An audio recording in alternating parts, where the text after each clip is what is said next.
I'm Anna Moore. I'm a respiratory trainee, although I've been out of practice, out of placements for quite a while, working as an education fellow in simulation and doing undergraduate training. And this year I'm working as a population health fellow for Health Education England, which is really interesting. We were kind of asked to speak about kind of trauma and how it kind of approaching this can help with regeneration. So I've gone quite clinical, which is kind of different from Emma and Rebecca's pieces, but I wanted to focus on breathlessness because some of the only clinical work that I'm doing at the moment is in the breathlessness clinic with Will Ricketts at Mile End Hospital. And I was kind of aware as a respiratory registrar of the problems with breathlessness. It's just often kind of intractable, very, very difficult to manage. And it's an extremely common problem that we see. And what I kind of found was that it's kind of almost dismissed by both health professionals and also patients as something that they should be just expecting, and yet it's so debilitating. So it's not just an isolated symptom or just an organ problem, which I think we're sometimes taught as clinicians as it is, but to borrow Harvey Carroll's words, who's done lots of work on breathlessness as a philosopher, it's a whole body problem and it affects every part of life, limits our ability to do things and requires huge adjustments to life, and it really is has a massive impact on health. But our approach as clinicians is very often to focus on tests, to exclude condition after condition, and to just look for a biomedical answer to the problem. But we know that trauma is driving quite a lot of our kind of chronic unpleasant symptoms, and breathlessness is a very good example of this. It's so very clearly linked in a bidirectional manner with anxiety, as a kind of small example. So I'm just starting out on my kind of journey of wanting to kind of learn more about breathlessness, although I've done quite a lot just as a run-of-the-mill respiratory registrar.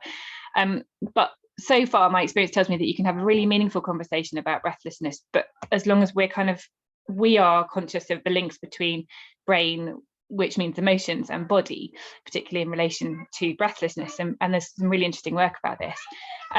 And often the people that I see in clinic are experiencing huge stresses in life. And through discussion of those, we can start to kind of link this in with breathlessness. And it was really interesting hearing Jonathan and Caitlin talk this morning about kind of not kind of the setup of a kind of space that you can do that rather than explicitly explaining it. And that's some of the things I'm kind of learning. And I'm really interested in kind of exploring trauma as a part of this service that we're doing.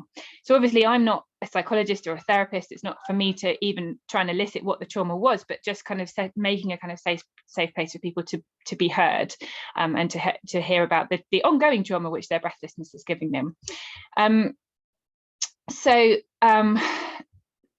Yeah, really important to establish that, and often that's the start of a kind of therapeutic relationship with breathlessness, which kind of moves away from doing more investigations, trying to prescribe SABAs, and kind of bringing in the kind of environmental thing here. Like we quite often just go to inhalers to treat breathlessness, and often that's not the problem, or it can even make the problem worse if we just kind of rely on.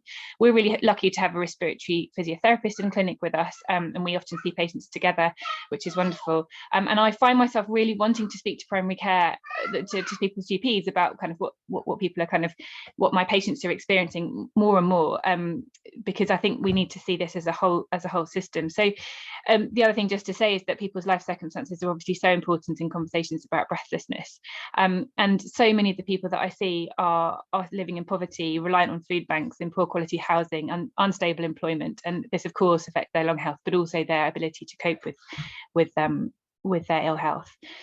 So for me, a trauma-aware approach to breathlessness is a sustainable model of care in itself, because it empowers people to have mastery over their breathlessness and to manage their condition more effectively, which regenerates their own health. And we know that healthcare resource use is a significant contributor to climate change, as already discussed, and ecological breakdown through multiple mechanisms. So creating health in this way is necessarily going to be protective of our environment. But it's much, much more than that. The ways to health are not just through physiotherapy and appointments with trauma-aware doctors. They also include access to and enjoyment of green space, moving our bodies to get around rather than using cars, making connections with others in our community, being creative, taking part in art and music, including, for example, singing for breathing, which I know Farah and I have discussed, all of which helps us and our environment to regenerate. But we have to see primarily, and in secondary care, I think this is particularly true, and understand what's driving the problem for our patients before we as clinicians can engage with that. And that's why I'm here today.